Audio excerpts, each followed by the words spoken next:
the origins of the whole thing were really a guy called Stanley Foster, who died and left a small bequest asking his children to start an environmental organisation in his name. So in Leongatha in the early 90s, the Foster Foundation was established.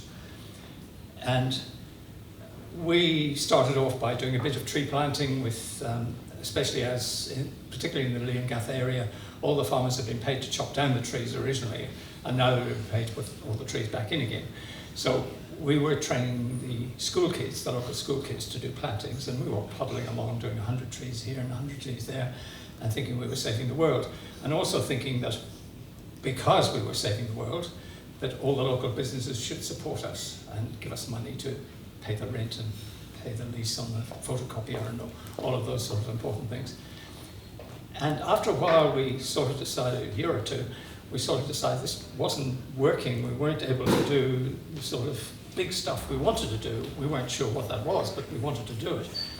So we put all our pennies together and we hired a sponsorship manager who was supposed to tell us how to get lots of money in so we could do all the things we needed to do. So the first thing he taught us, and probably the only thing he taught us, was that you've actually got to have a product that people want. People are not going to give you money or support or whatever it is just because you're doing the right thing without a clear definition of what the right thing is even. So anyway, come what may. One evening, driving back from some event in Melbourne, two of us were listening to the radio in the car, and Dr. Leo Dodds, who was then the head of the Bureau of Transport and Communication Economics, I think it was called then, was talking about some assessments that he made. This was in 1996. He was talking about some assessments he made about how to reduce emissions from transport. And he had this throwaway line at the end of the story that the cheapest way of doing it was, of course, to plant trees. And that if you planted 7 trees, you could offset the emissions of the average car. And we thought, bingo, that's fantastic. Let's do something with that. So I got in touch with Leo and found out that this was modelled on the carbon lockup potential of very large blue eucalyptus or something of the sort. And I sort of said, well, we're not actually into monoculture. We'd like to restore original ecosystems. And he said, well, we don't do that. I have no idea. So I went to CRESIC, who a lot of you would know about, which in those days was called the Centre for Forestry Technology. And between us, we worked out the average potential uptake, we thought, with various margins built in for what a hectare of biodiverse plantings, on average across reasonable rainfall areas, might do.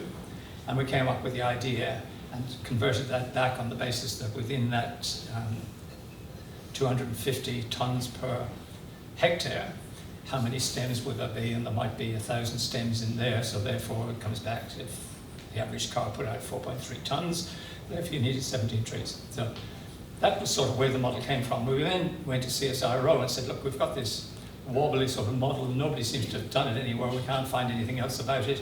Can you have a look at it? So they had a look at it and said, seems about right, it shouldn't be too far wrong, you've got margins in there, it should be okay. So we thought, okay, 17 trees, this is what it's going to cost you, this is how we're going to do it. Now, okay, we've got a great idea, what are we going to do with it? And how are we going to get it out there? Now, most not-for-profits, we're aware of this, having almost failed ourselves so many times, that most not-for-profits, even the ones with a good idea, disappear very quickly. So we thought, well, how are we going to make this happen? So we thought, well, we need somebody from government, we need somebody from industry, and we need somebody from the community that will inspire people to contribute to this.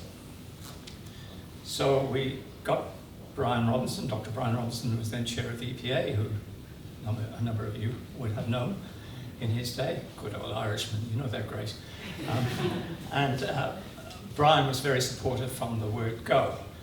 Then I think next we got Peter Brock as the sort of representative of motorist community, that sort of thing, because Peter, despite what a lot of people might think, had a farm and planted a lot of trees himself and was really quite ecologically minded and of course a great communicator. So we got Peter, And then we thought, we went to RSCV and said, no, we want you as a sponsor. And they said, well, you need a big business name. So I sort of said, well, what about Ron Walker? And they said, yeah. So then I went, how do you get in touch with Ron Walker? How do you persuade him?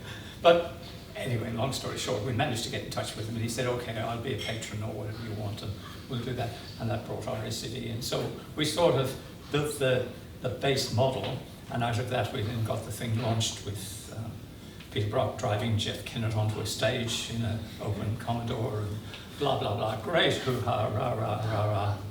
We got some work done by one of RMIT, I think it was, to say that lots of people would subscribe to plant trees to offset their emissions.